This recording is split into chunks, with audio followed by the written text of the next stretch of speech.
Tonight, an outpouring of support for a 19-year-old hazing victim in Brunswick. We begin with exclusive details about what happened to that teenager. He showed up at the hospital there, his blood alcohol level more than 5 times what police consider intoxicated. But the details about how the teen got that way are nothing short of disturbing and downright disgusting. WSAV's lead investigative reporter Brett Buffington is getting answers for us. He joins us live tonight from Brunswick with the latest. Good evening, Ben. Here tonight, the GBI has joined this investigation. We learned that in a press release sent by the spokesperson for the Glenn County Board of Commissioners, saying that they had collected video and electronic, evidence in this case. But tonight here, hundreds of people, literally hundreds of people, gathering in the parking lot of this hospital to show support for Trent. They gathered here. Take a look at this video. You can see it with signs saying "Justice for Trent," chanting here, so he could hear inside of this hospital. That was their hope, at least. Tonight, the organizer of this vigil, Ahmaud Arbery's aunt, who vowed that it would not take 74 days in this case for this police department to make an arrest. I feel like because we've been here before, we already kind of knew what police department was involved. When we found out now, it's been over a week and no arrests have been made. So I'm glad that the community has come together once again to stand up for what is right. Tomorrow will make 1 week since 19-year-old Trent Lehrkamp was dropped off at this hospital so intoxicated that he could barely breathe. Tonight we know that he was covered in urine and spray paint when he showed up here. His father told police that the teenagers who dropped off his son so drunk that he had to be put on a ventilator had attacked Trent before, including on March 17th. Tonight, the WSAV investigative unit has a copy of the police report from the night Trent Lehrkamp was dropped off by people he considered friends at this Brunswick hospital.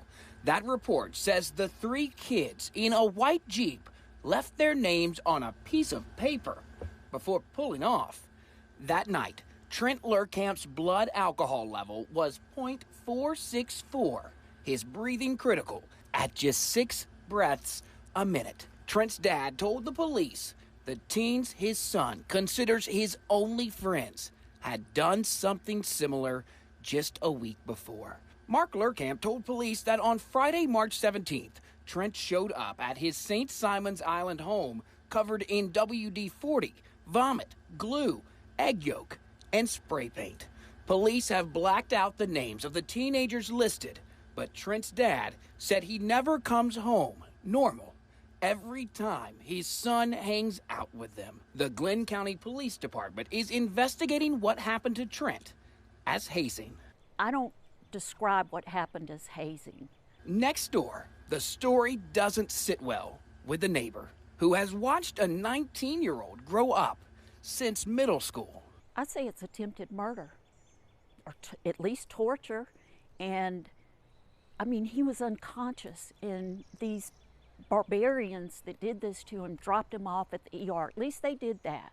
The WSAV investigative unit has learned at least one of the attacks on this teenager happened at this home owned by James and Lauren Strother, owners of this hardware store. When we called there today, we were quickly told no comment. But it sounds like he was taken advantage of.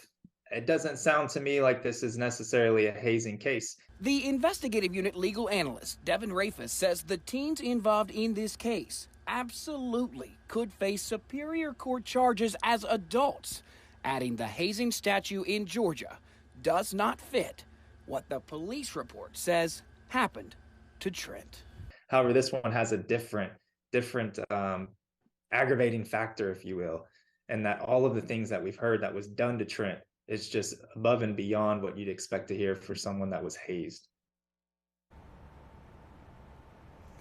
Tonight we have learned from a spokesperson for the police department here that they have interviewed all of the teens involved in this case, including Trent, here at this hospital, as his story continues to be shared across this country tonight, and online a GoFundMe supporting him continues to grow. Ben, we are live tonight in Glenn County in Brunswick. Brett Buffington, WSAV News 3, on your side. Brett, thank you so much. The Glynn County School District issued a statement on the alleged bullying. It reads in part, "We all play an important role in maintaining safe learning environments, so if you see something, say something. Incidents like this have no place in education and will not be tolerated here in Glynn County schools."